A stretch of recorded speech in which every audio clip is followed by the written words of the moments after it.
Mitten im Nirgendwo in Laos mit einer Panne liegen zu bleiben, das stand so nicht auf unserem Reiseplan. Ja, das Ding, das kannst du ja abhaken. Ja, ich vermute, es liegt am Vergaser. Jetzt stecken wir richtig in der Scheiße, Mann. Wir sind mitten in der Pampa. Ja, es war ja zu erwarten, dass die Straße scheiße ist, aber dass sie so scheiße ist.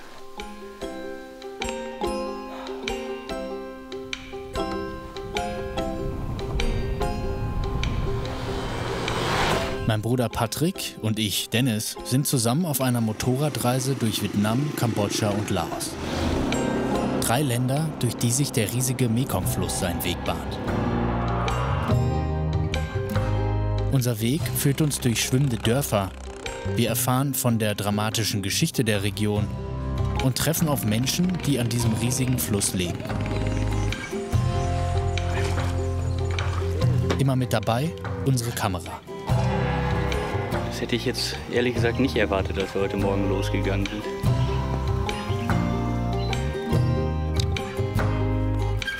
Unterwegs wird uns klar, dass das Südostasien, wie wir es hier erleben, schon bald vielleicht ganz anders aussehen wird.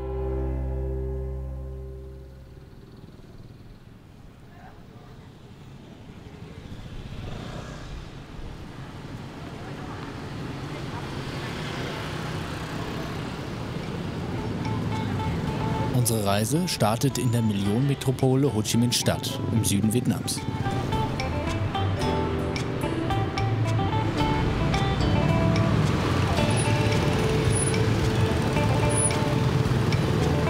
Hier besorgen wir uns zuallererst ein paar gebrauchte Motorräder. Die Bikes sollen uns für die nächsten 3 Monate auf unserer Reise begleiten. Das sind die Kaufverträge. Der gehört zu meinem und der jetzt zu deinem Bike.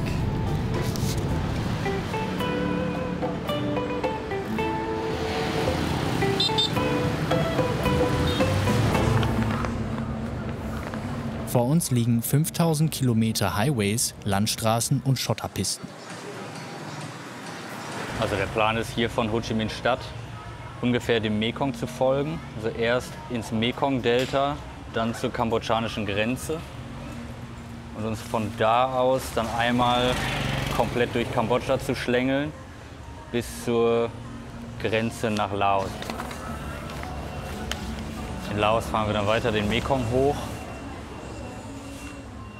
bis nach Luang Prabang. Von da den Nebenfluss Nam U bis ganz in den Norden. Von der Megacity Ho Chi Minh Stadt wollen wir es also zu den noch ursprünglichen Bergdörfern in Laos schaffen.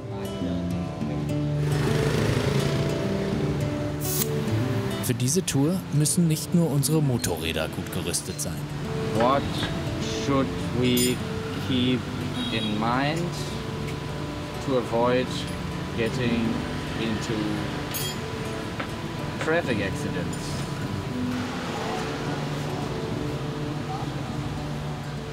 Bên kia mới qua thì nói chung là chạy từ từ thôi.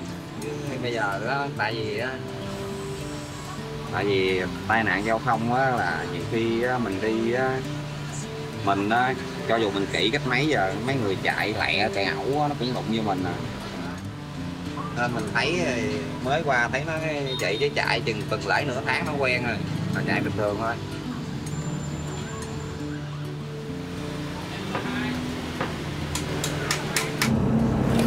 Nachdem unsere Bikes startklar sind, wagen wir uns in das vietnamesische Verkehrschaos.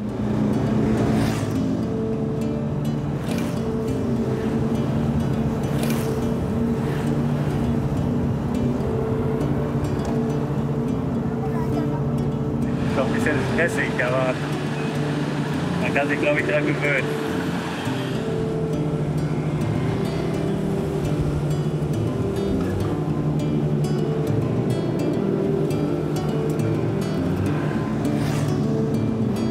Auch wenn es in Ho Chi Minh Stadt sicher noch einiges zu erleben gäbe, wir freuen uns darauf, endlich aufzubrechen.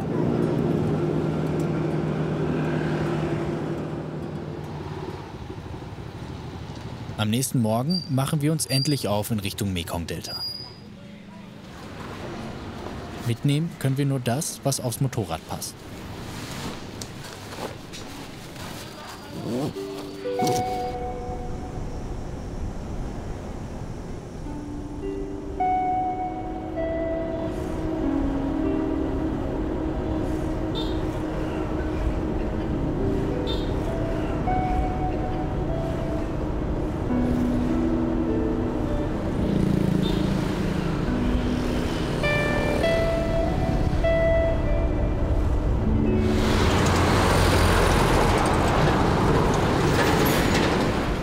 Schon nach wenigen Stunden auf den Hauptstraßen, die uns tiefer in den Süden Vietnams führen, wird uns klar, dass wir unsere Strategie ändern müssen. Man versteht ja sein eigenes Wort nicht. Vielleicht sollten wir mal gucken, dass wir irgendwie die kleineren Straßen finden, auch wenn es länger dauert. Aber mit diesen ganzen LKWs macht das auch keinen Spaß. Auf der Motorradspur steht ein Gabelstapler, der die Fahrbahn versperrt. 2 LKWs versuchen sich gegenseitig zu überholen auf den anderen Spuren. Man selber ist irgendwo dazwischen.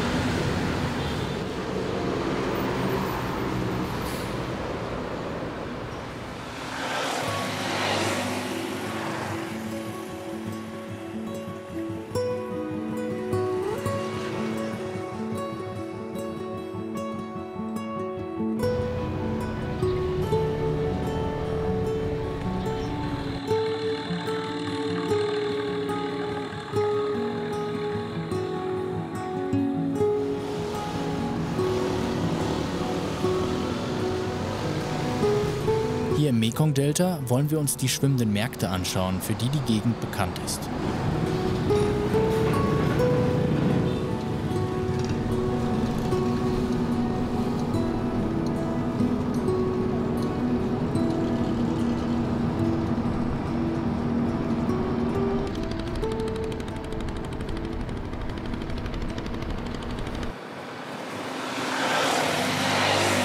Auf einer der Inseln im Flussdelta suchen wir uns eine Übernachtungsmöglichkeit. Wir haben Glück und finden Thiuk, die Reisenden ein Zimmer in ihrem Elternhaus vermietet.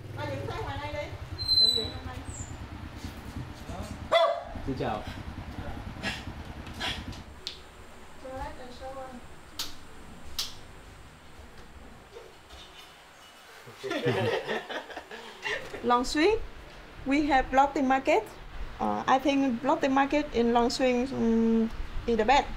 Oh yeah, Better more than in Cần Thơ because it's not a lot of tourists. Nó tự nhiên. Tự nhiên. Tự nhiên. Tự nhiên, it means natural. Yeah, okay. We here, in Long Swing here.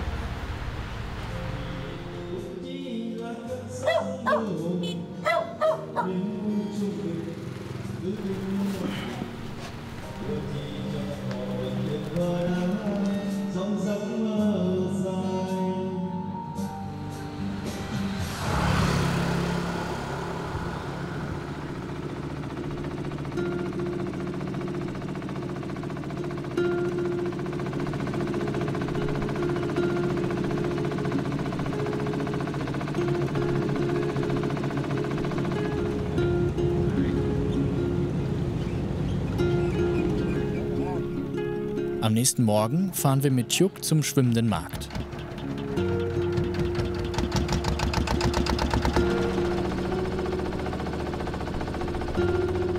Aus ihren Hausbooten heraus verkaufen die Leute hier zum Beispiel frisches Obst, Nudelsuppen oder Kaffee.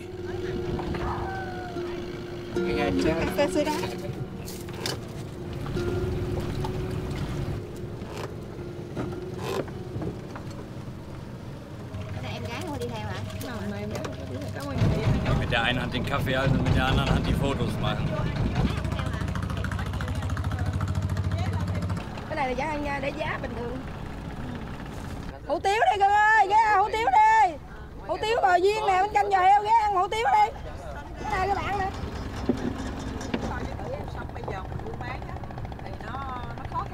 For how many years are they already doing this job? Hỏi chứ cô bán này được bao lâu rồi? Bán 30 mấy năm rồi. Đúng rồi, nó khó khăn hơn. Lần nhiều bán xưa đông lắm. Giờ ít đây rồi. Lần bán là kìa anh. Rồi người ta với lại từ lúc cắt cầu giờ người ta đi hàng xe. Chứ lần nó không có phương tiện cho nên là ta đi đường sông không à, cho nên ghe nó nhộn nhịp lắm. Bây giờ đi xe từ sớm trong, tại bây giờ nó đuổi lên bờ, nó cắt nhà nè, nó cắt nhà nó bán nè, đó nhìn nó chỉ mấy này nè, mấy khu này đang cắt.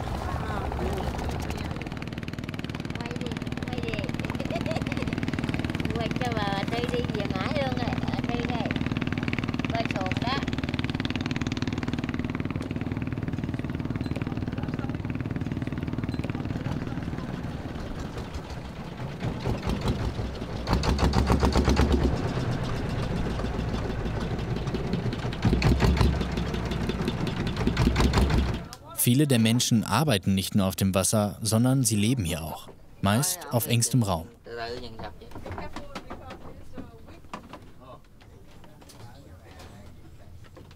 Này xin mình đây nấu đây.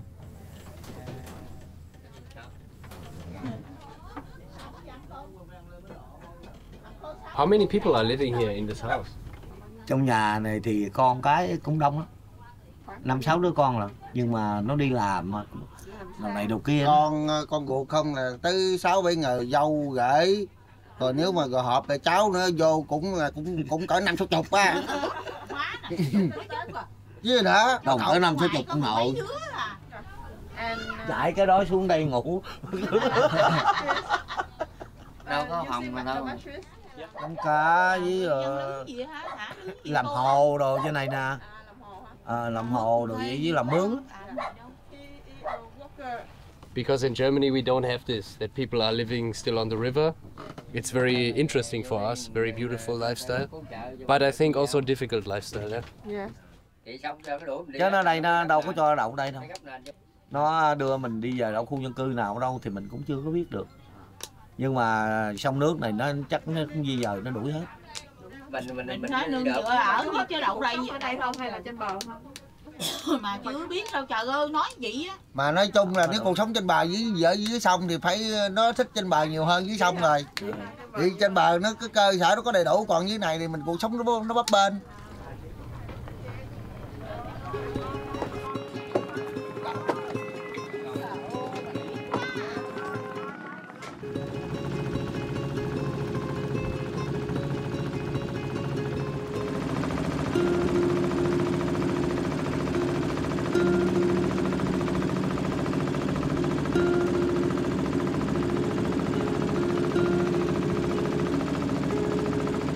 Das Mekong-Delta zeigt uns das ursprüngliche Vietnam, so wie wir es uns vorgestellt hatten. Aber wir sehen auch, wie sehr sich das Leben hier im Wandel befindet. Das Leben der Menschen, die uns hier so gastfreundlich begegnen.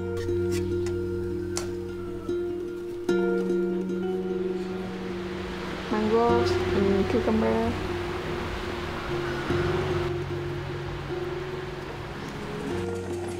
Während wir unsere nächste Etappe planen, wird uns klar, dass dieser Trip für uns nur eine Momentaufnahme ist. Von einer Region, die schon morgen vielleicht ganz anders aussehen wird.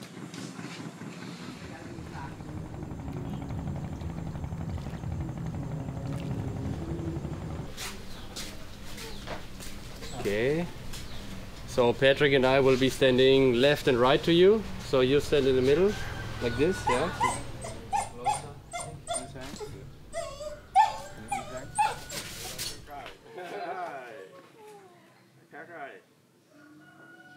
Gern würden wir länger bei Thuc und ihrer Familie bleiben.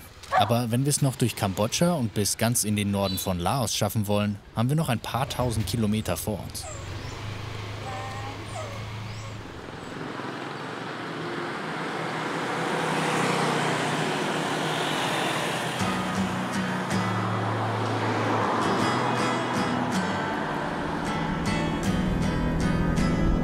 Unsere nächste Station ist die kambodschanische Grenze.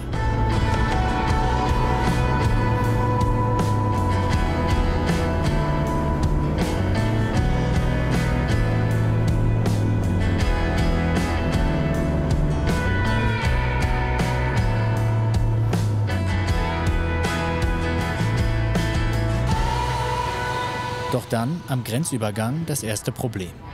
Die kambodschanischen Beamten wollen uns keine Papiere für unsere vietnamesischen Motorräder ausstellen. Ja, Fatum 1 lief nicht so gut, ne? Na ja, gut, jetzt ist die nächste Möglichkeit, dass wir über diesen Fluss rüberfahren mit der Fähre und auf der anderen Seite gucken, weil da soll es auch noch einen Border Point geben. Ja, das lief jetzt auch nicht gut. Da hat uns direkt der Grenzschutz abgewiesen. Sollten wir es nicht über die Grenze schaffen, wäre unsere Tour hier schon zu Ende. Unsere letzte Hoffnung? Vielleicht gelten am nächsten Übergang eine Stunde weiter südlich andere Regeln.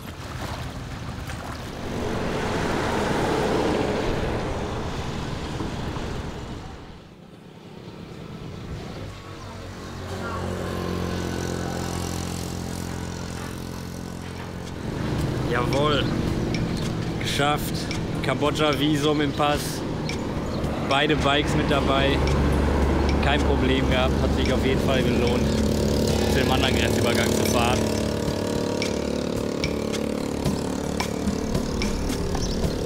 Ja, und jetzt sind wir in Kambodscha.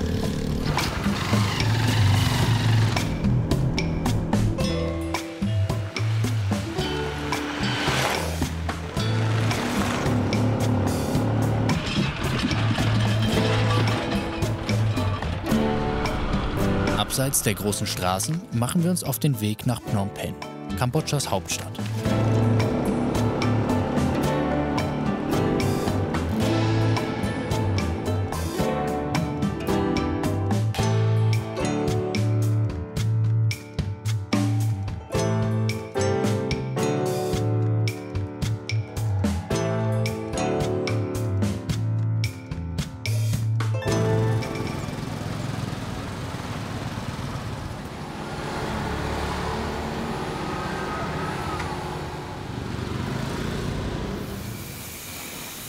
Das letzte Mal waren wir vor 5 Jahren in Phnom Penh. Damals mit dem Bus. Wie in allen südostasiatischen Metropolen sind auch hier immer mehr moderne Neubauten hinzugekommen. Auch wir müssen uns erstmal in dem Gewirr aus dem alten und dem neuen Phnom Penh zurechtfinden.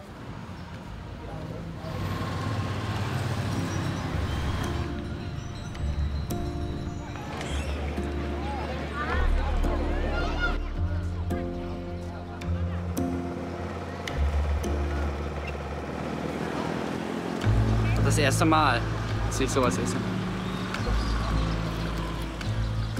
Aber eigentlich ganz gut.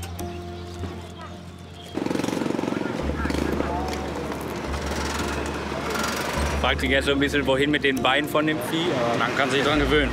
Also ich finde es Nicht schlimm. Ganz im Gegenteil. Die Spinne hier drin, die kannst du mal probieren gleich. Die triggert mich nämlich so ein bisschen.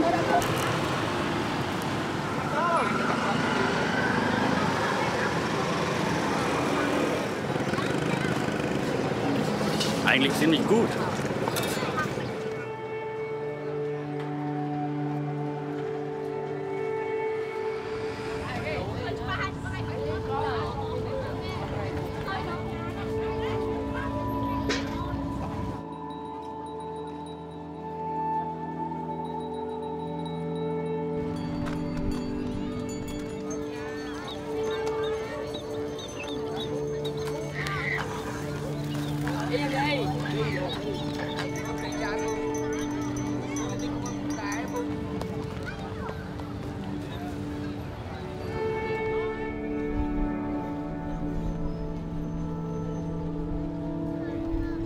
Phnom Penh mit all seinen Widersprüchen macht uns nachdenklich. Was uns nach Kambodscha bringt, ist die Suche nach Abenteuer. Aber gleichzeitig sind die harten Lebensrealitäten der Menschen hier unübersehbar.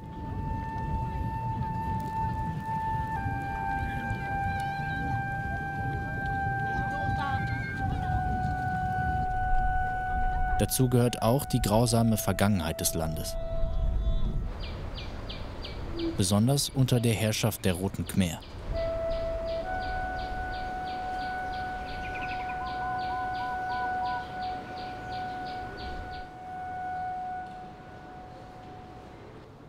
I know this is not an easy place to visit, but we are grateful that you have come here today to see this place of memory and of healing.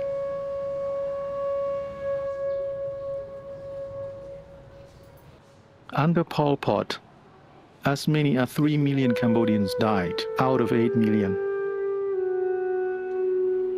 Wherever you come from, imagine if more than 1 out of every 4 people in your country was killed, and by your own people. That is what happened in Cambodia.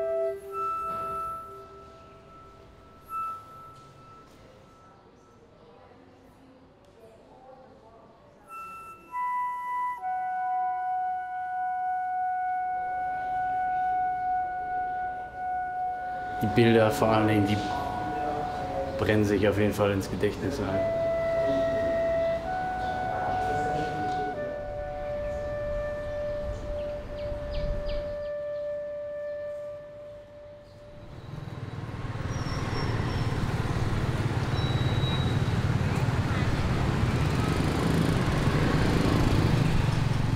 Während unsere Motorräder in der Wartung sind, nehmen wir uns einen Tuk-Tuk, um die Stadt weiter zu erkunden. Van, unser Fahrer, soll uns die authentischen Ecken zeigen. That's a central market.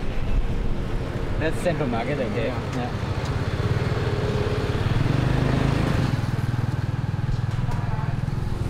Have you been Phnom Penh before, right? Yeah, but many years ago, like 5-6 years ago. Oh, now a lot of different. Yeah, I think so. Okay, right now I want to show you one hotel still available, still standing, but don't know when it is destroyed. Oh, it's an old building, an old hotel. Very old. I think it's more than 100 years old. Oh.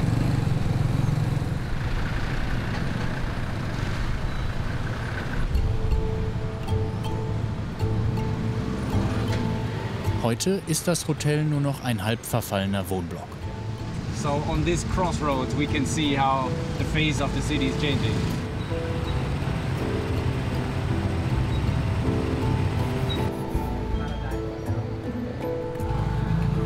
Van führt uns in eine Gegend, in der diejenigen leben, die von dem wirtschaftlichen Aufschwung nicht profitiert haben.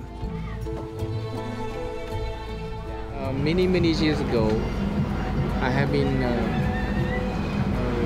rental the place.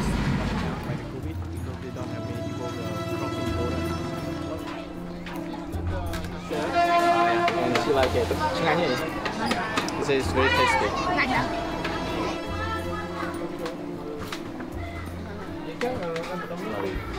I mean, called Manel. She have 3 children. He said last time when the heavy raining and under her house flooring, water up there.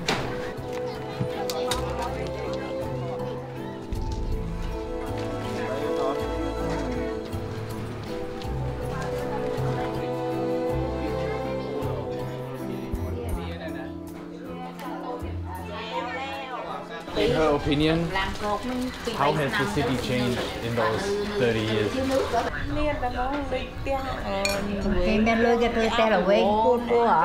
What do they think about it? Do they like it or not?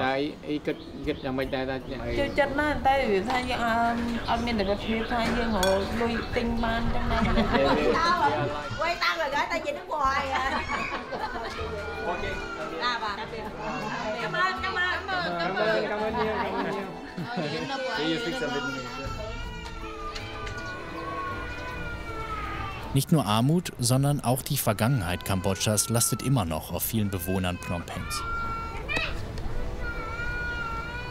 Van nimmt uns zur Seite, um uns seine persönliche Geschichte zu erzählen.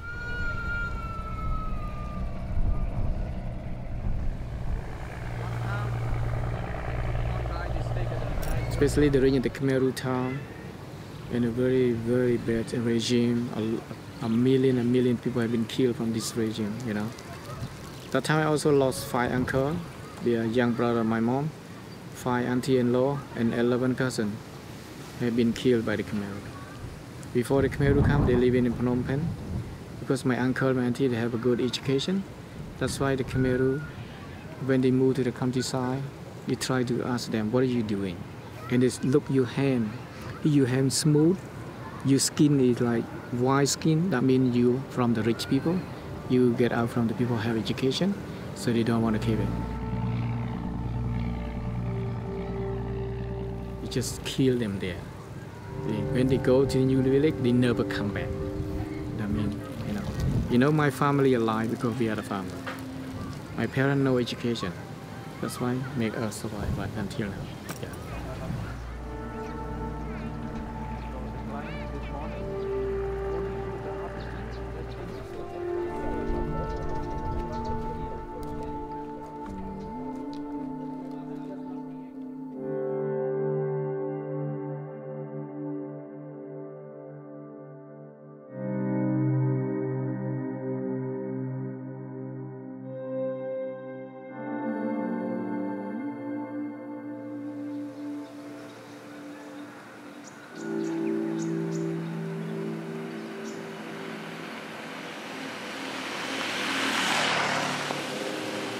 Am nächsten Morgen lassen wir mit Phnom Penh die letzte Großstadt auf unserer Reise hinter uns. Unser Weg führt uns zu einem Nebenfluss des Mekong.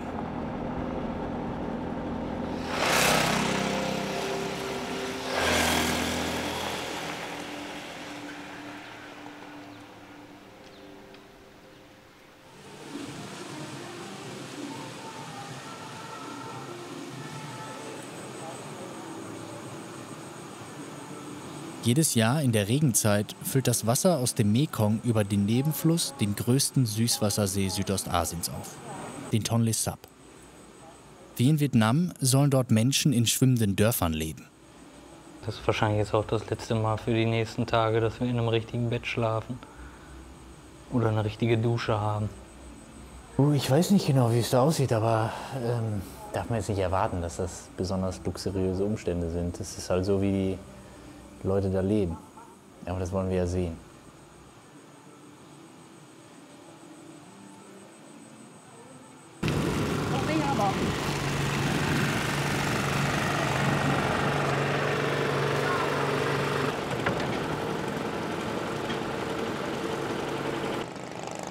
Für die nächsten Tage kommen wir bei Hackley unter, der auf dem See wohnt. Als Dolmetscher begleitet uns Rune. Ihn haben wir über Instagram kennengelernt.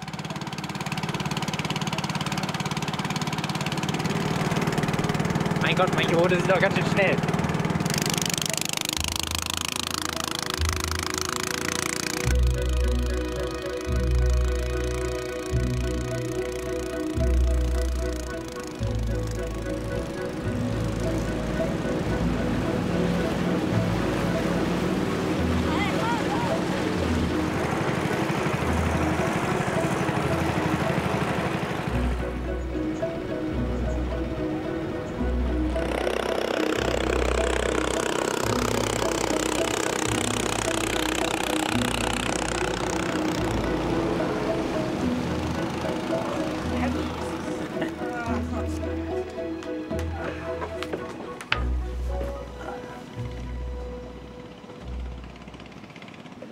Hackley hat uns die Hütte gegenüber von seinem Haus überlassen.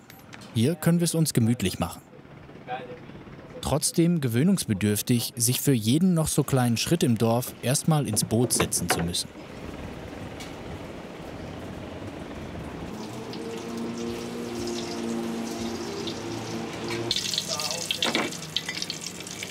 Please. Chnang na. Chnang na. Not chnang. Chnang is the pot. Okay. Pot. Oh, man. Rice cooker. Okay. This is the most complicated word in Cambodia. Oh, so you're starting to teach me with the most complicated word. Yeah, that's not a good start. Do something easy. Maybe later. Okay, how to break this off, this fish? Just use your hand, that's fine. I use my hand, yeah.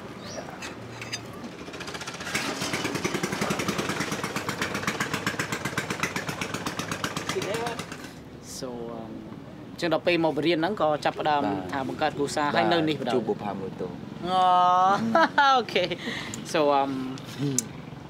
reason I moved because at the time I became a teacher and then I come here to teach and then there I met Rose, you know, that which is my wife. So we make family here, so that's why I'm based here. Life in the water, living in the water is more difficult compared to land because here they don't get access to the education that much as people on land. Yeah.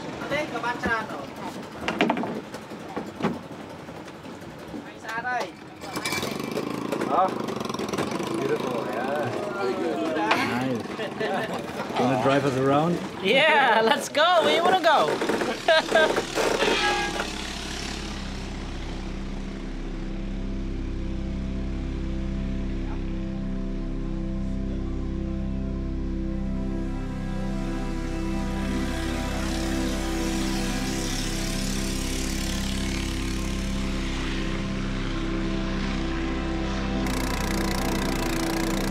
Auf den ersten Blick scheint das Leben hier auf dem See idyllisch. Aber Staudämme flussaufwärts am Mekong sollen die Fischbestände des Tonle Sap bedrohen. Und Und das an einem Ort, an dem jetzt schon die Kleinsten mit anpacken müssen, damit die Familien über die Runden kommen.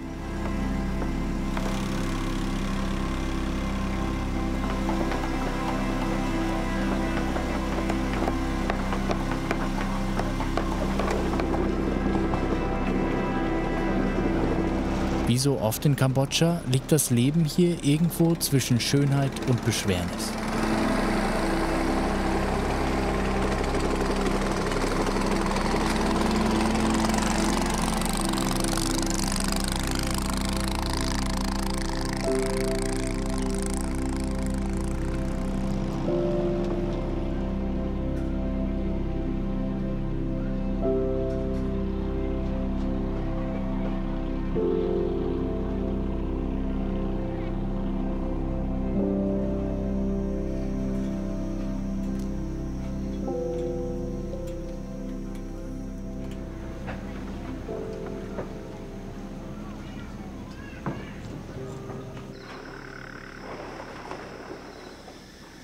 Also jetzt 4:45.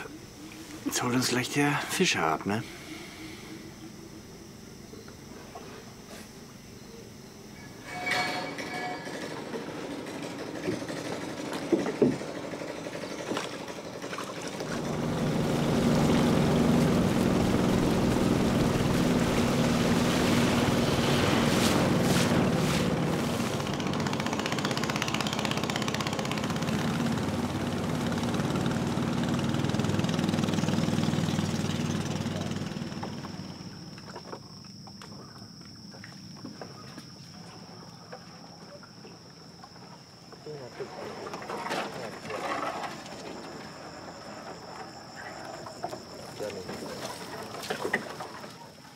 Die haben hier so mehrere Fallen aufgebaut in diesem gefluteten Wald.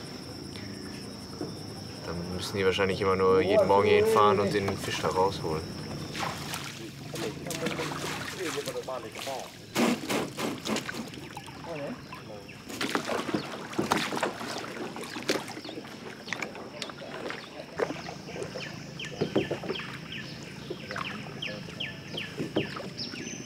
Zusammen mit Pham Thi und seinen beiden Söhnen klappern wir die Fischfallen ab.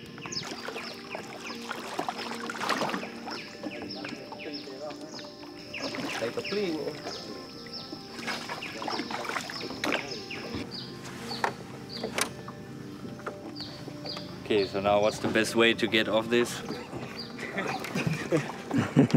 And feel it how deep it is. You know, maybe you can do that and see how deep. Can you stand? No, no, I can't stand here.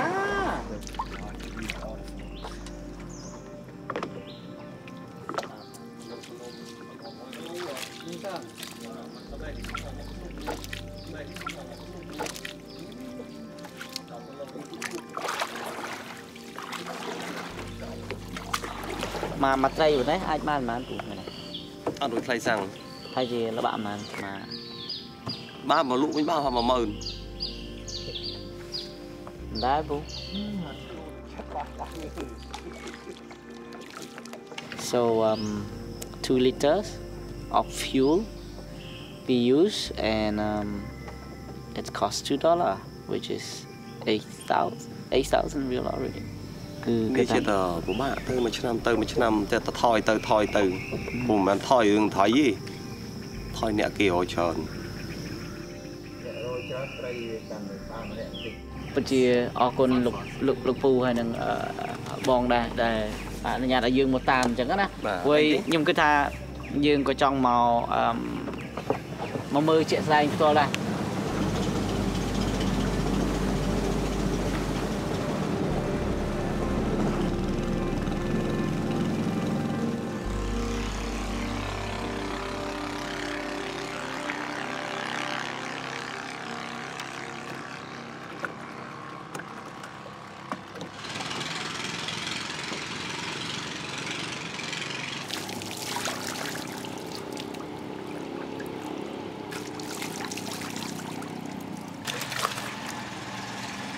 Ja, Privatsphäre hat man hier jetzt nicht so viel.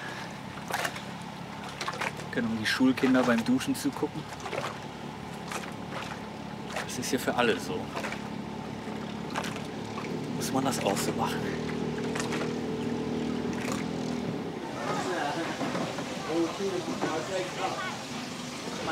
Während die Kinder im Dorf auf dem Weg zur Schule sind, probiere ich mich selbst mal an den Booten.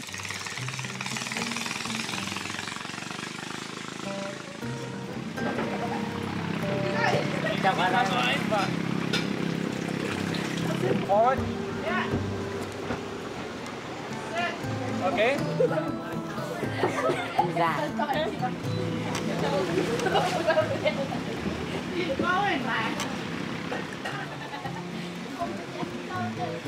Okay. That's really difficult. Guck jetzt, wie die das machen. Ja, ich glaube, wir überlassen das Bootfahren dann doch lieber den anderen hier.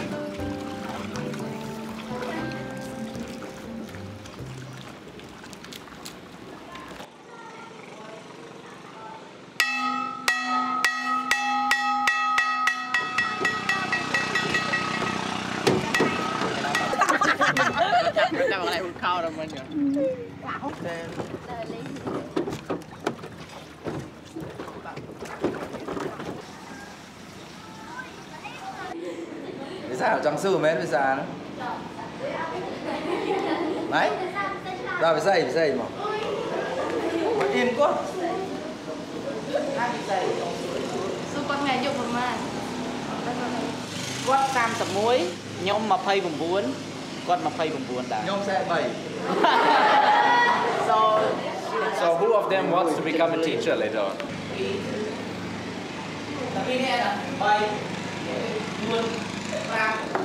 Tại sao nhưng trong một liên khmênh ở chả ở hiện tại. Okay. For the young generation to have a better future. Trotz der so anderen Umstände, ein bisschen müssen wir dann doch an unsere eigene Schulzeit denken. Das ist gerade Mathe. Das ist jetzt auch eine Fremdsprache haben, da habe ich auch schon früher nichts von verstanden.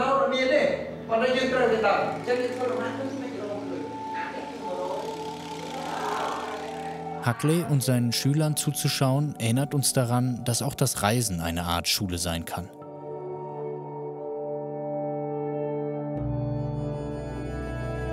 Dass jeder Eindruck, jede Erfahrung und jedes Gespräch uns mit neuen Perspektiven weiterziehen lässt.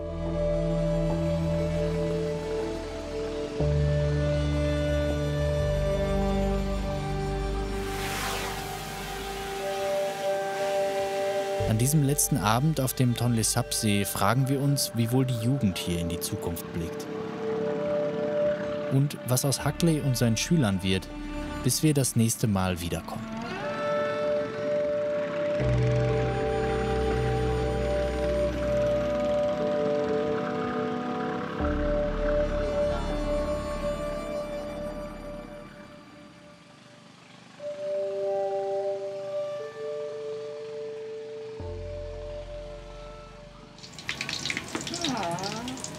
Zum Abschied gibt es frischen Fisch, natürlich aus dem See.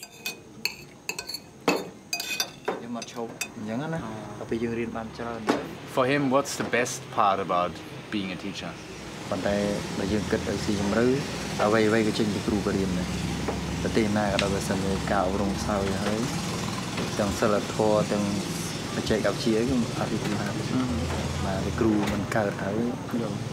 Đại sắc cao trong người chứa chẳng này cứ chỉ chúng tôi để chập ở đơm từ lư vì say tập học và vì say snow lên học rùm.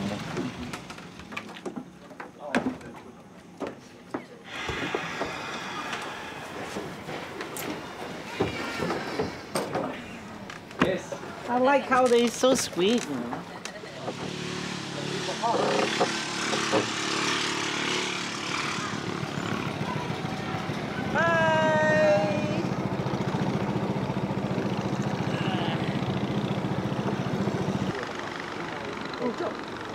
We had such a good time with him. Yeah. We really enjoyed, and I wish we could have stayed longer, but we still have a long journey ahead of us. Yeah. So, unfortunately, we have to leave already. Very, very danke. Thank you. Thank you, Bon. Okay. All right, let's take one picture together. Yeah, let's do that.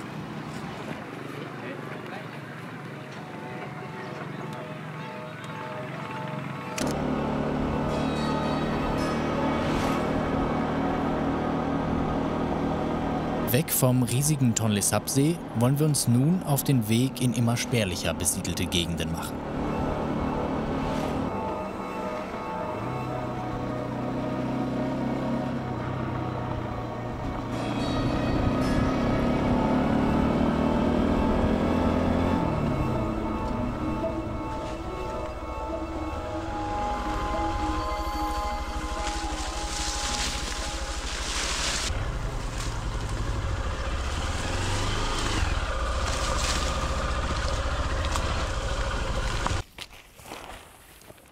Für die Nacht entscheiden wir uns diesmal fürs Zelt.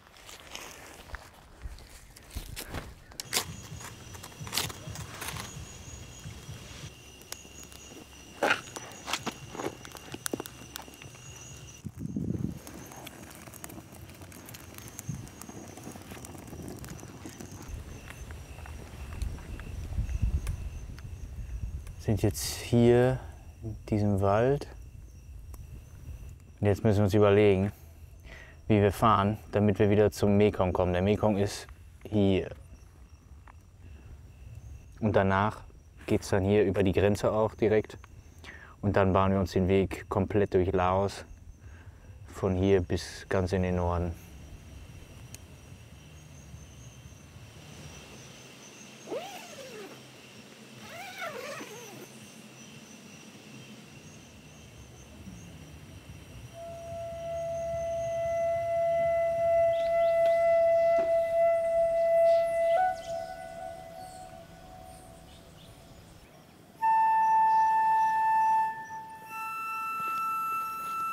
An diesem Morgen geht der erste Teil unserer Reise zu Ende.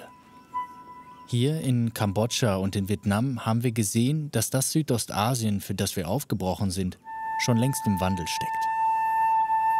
Traditionen gehen verloren, Fortschritt bringt Chancen, doch nicht für alle. Es ist ein gemischtes Gefühl zwischen dem, was man bewahren will, und dem, was die Menschen hinter sich lassen wollen. Was jetzt noch vor uns liegt, ist ganz Laos, das noch ursprünglichste Land am Mekong und der wohl abenteuerlichste Teil unserer Reise.